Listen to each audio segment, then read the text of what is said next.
But I think on some level, most people have a thing about rejection in some area of their life. And, you know, there's different areas that might fall into, like work, for example, or friendships and relationships. It could even be rejection within yourself and you rejecting something about yourself.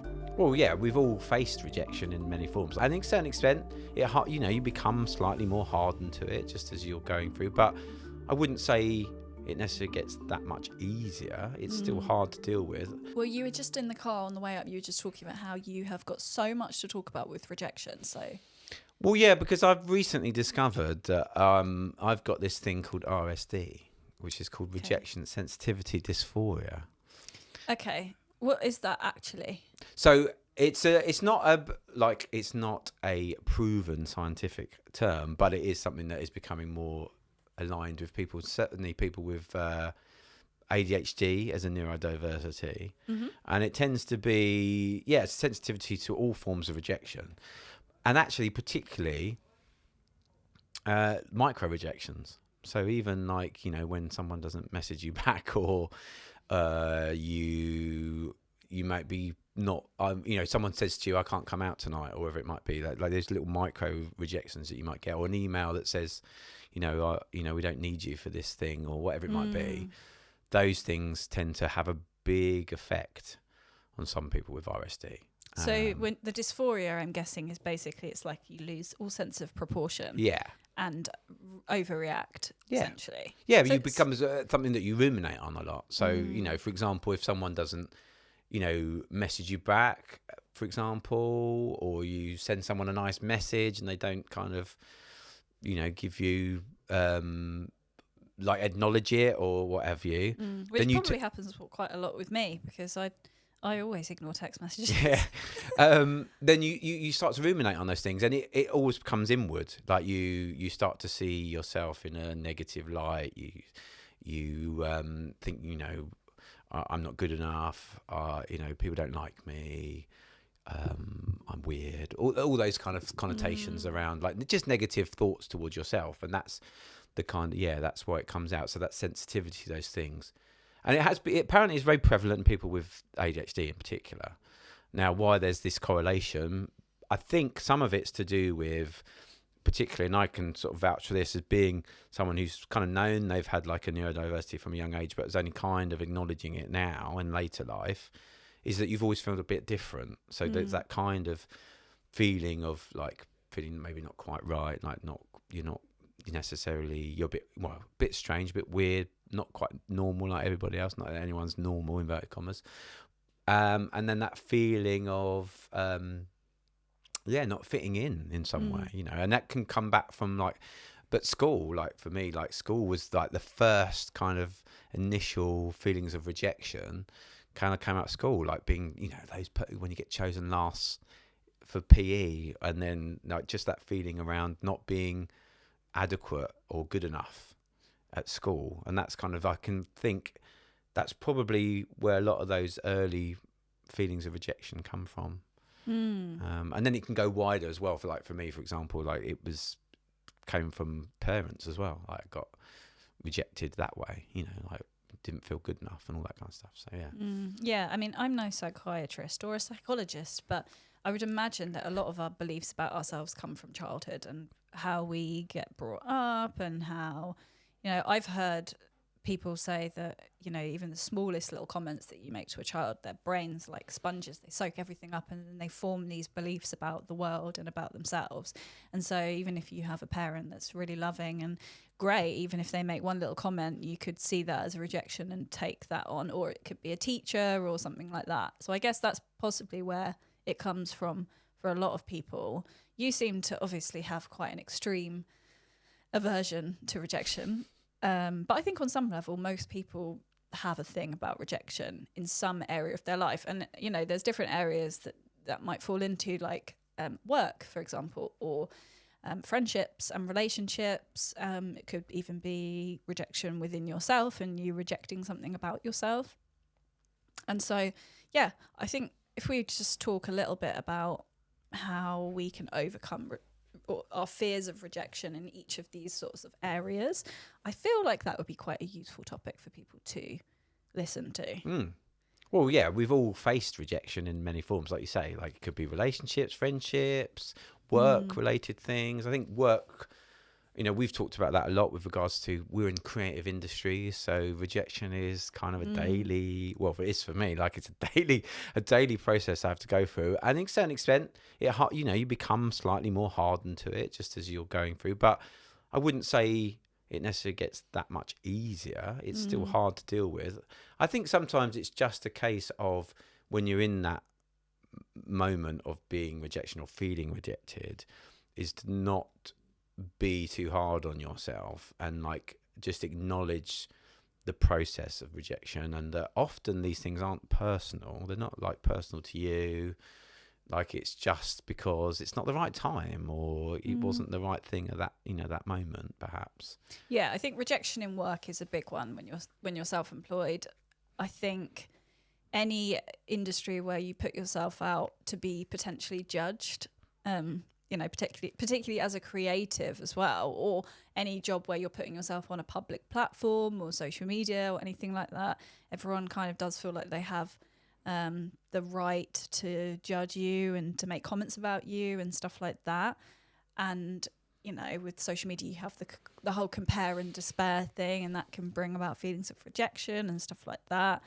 I think that is huge. But then also, if you're writing or making films or making art or whatever it might be, and you're trying to sell that product, having people potentially say no, they're not interested, or if you're trying to get an agent, I've got lots of creative friends who are sort of like actors or want to be presenting and broadcasting and things like that, and trying to get agents, and they can't. And you see other people succeeding, and it's hard not to take it personally. It's really, really hard not to be like, well, I'm the problem, it's all about me, kind of thing. Yeah, and I think we put so much energy and passion and time into our, particularly if you're creative. I guess any career, though, not just creative industries. But I think when you're making stuff, whether it's making something like, writing or painting or music or films or whatever it might be, you're putting a lot of yourself into it. Like, whatever form of art you're making, it's going to have a part of you within it. So I think then it becomes a reflection of, you feel like it's a reflection of you. Like, if someone doesn't want it, it's like they don't want me. So it comes back to those kind of, like we were talking about a minute ago, those initial feelings around rejection being a personal thing. Like, it's something to do with me. It's my output that they don't want. So that's actually, I'm not good enough.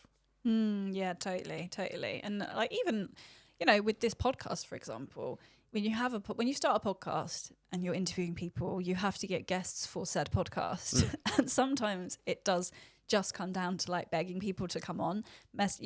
You're great at sort of like begging people, messaging people. Yeah. And then when they don't reply, messaging again and again. And then eventually people will get back to you and be like, yeah, sounds great. And they haven't replied because they've been busy or for whatever reason. It's never personal.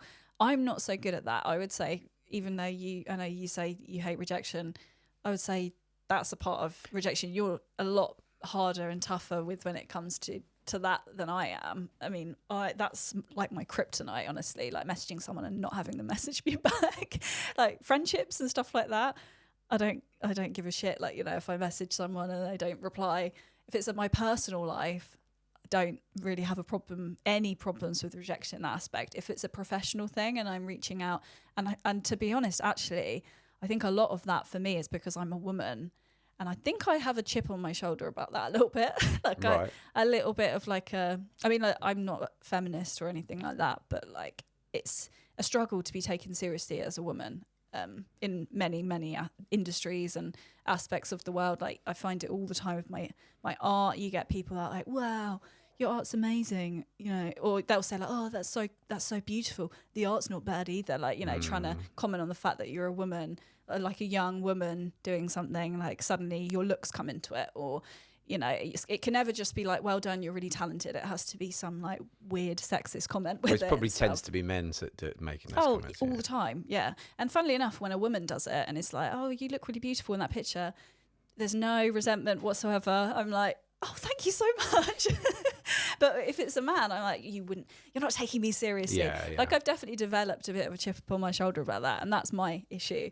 And women don't get paid as much. They don't get taken seriously as much. There's a gender pay gap, massive one. Yeah, and, it's just huge inequalities as a woman. And so for me, if I'm trying to do something within my industry, if I'm in the process of organising my exhibition, or if I'm approaching guests for the pod, if I message someone and they don't reply, then it becomes like, well, they don't take me seriously because I'm a young woman. And if I was a white middle-aged man, they would be messaging back and being like, yeah, sure, I'll come on the pod. So, and that's on me, like that. But is as not you know, true. like obviously, as I've told you, like I don't often hear replies either. So, and it's interesting you say that, because obviously there are certain things that trigger our rejection sensitivities. That's obviously one for you. For me, it does tend to be more like kind of personal stuff. Like I guess work stuff I've become hardened to over the years, and probably have, I'm not saying it's not always difficult. Yes, there've been moments with certain projects haven't happened and I get very upset and stuff about it. But in general, like I'll keep going. When it comes to sort of more personal friendships, loved ones, whatever it might be, who, maybe don't give you their time or their energy or whatever it might be, that's the stuff that kind of triggers me more. So we're kind of opposite in that way, I suppose. We definitely are opposite, which is quite good, I think, because we balance each other out in that way. And I notice it as well, like some of the stuff you post on social media it's often about, like friendships and relationships, and like, because you posted something this morning about like, do you ever feel like some complete strangers on the internet are cheering louder for you than the people in your life or whatever? And I have to admit, I read it and I was like, no, I don't feel like that. I feel like my friends and family are pretty supportive. But then if they weren't, I don't think I would pick up on it, because I'm not that in tune with that as much as you are, kind of thing. Like, I think we definitely, everybody has different sensitivities in that aspect. And and I like I said, like I don't really feel that rejection when it comes to like friendships and stuff. Like I have friends that I'll message and they won't reply for 2 weeks and then I forget and then they message back. I'm like, oh yeah, cool, we haven't spoken for ages. But I know that like that is a thing for you. So it's interesting how it affects everybody so differently. And again, like that is such evidence that it's not personal, because like for me, if someone messages me, if I text someone and they don't reply for 2 weeks, that doesn't bother me.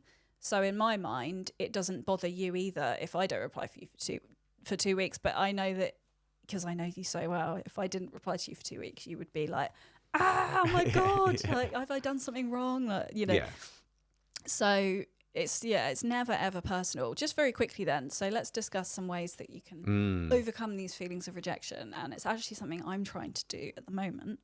One of the things that I think would be good to talk about is this idea of sort of like becoming desensitized to rejection a little bit.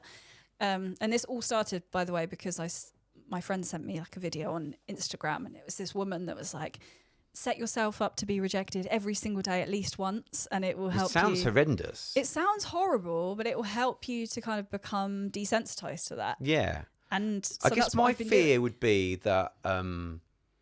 because if you're warm-hearted and like you're kind and sensitive to stuff, that's a good thing. But like, would it mean that you'd start to harden that heart of yours? And that would be my worry, that you would start to become slightly more cold, perhaps. No, because I don't know. My perspective is that if you're sensitive to rejection, that doesn't mean you're a nice person. It means that you're not being very nice to yourself. So if anything, it should make you more warm-hearted and nice. You know, nice people and being scared of rejection don't go hand in hand. It's not like you can be one but not the other, I don't think. In some ways, maybe it's the opposite, and people that are slightly, I don't know, less kind to themselves are more likely to feel rejected. We should get someone on to talk about this, like why. It's interesting. Why we feel rejection. Yeah, and there probably is some psychoanalysis that can be done around those things that neither of us are really legitimized to say. But I would argue as well, like, to be honest with you, if you were less, like if you, for example, if you were less sensitive about being rejected by your friends, that would probably make you a better friend, because then it's not, you're not constantly like panicking about, do they like me? Do they like me? Do they like me? You're actually putting more energy outwards because you're not focusing on like what's being given back to you. So I would say it's probably a better thing.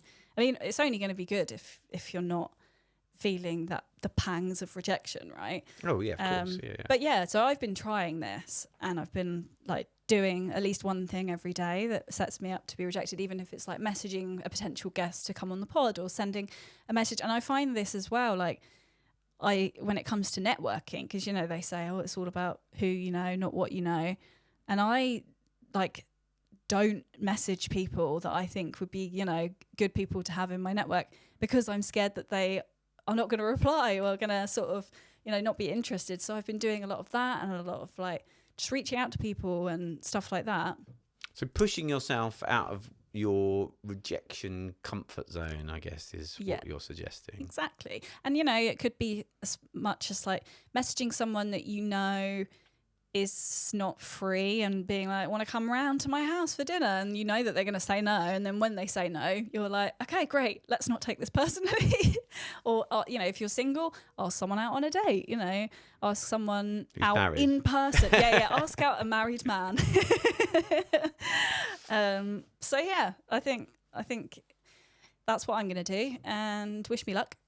Good luck. Oh, I was going to say another thing is to just, you know, just be kind to yourself. Like, give yourself a bit of time to reflect and, you know, maybe, you know, do those things that we often say to people to do, like maybe meditate or go for a walk, or, you know, try not to, or do something to take your mind off it, I guess. You know, just give yourself a bit of a distraction, and then give yourself that time and space so that, you know, you can reflect on that thing and think, well, okay, maybe it wasn't meant to be, or maybe it isn't personal, maybe it's just, you know, the way it is. Yeah. Well, I was always told anytime you feel those feelings of self-doubt come up, question, but is it true? And then if you're still thinking, well, yeah, it is, it's because no one likes me, then try and find evidence for that. Yeah. And then try and find evidence of the latter, you know, like if someone's not chosen you for a job, if you get rejected for a new job and you interview and you thought the interview went well, what's the evidence to say that they didn't like you as a person and they didn't want you because it was a personal thing? And then what's the evidence for actually they probably had already hired someone internally before they even interviewed you?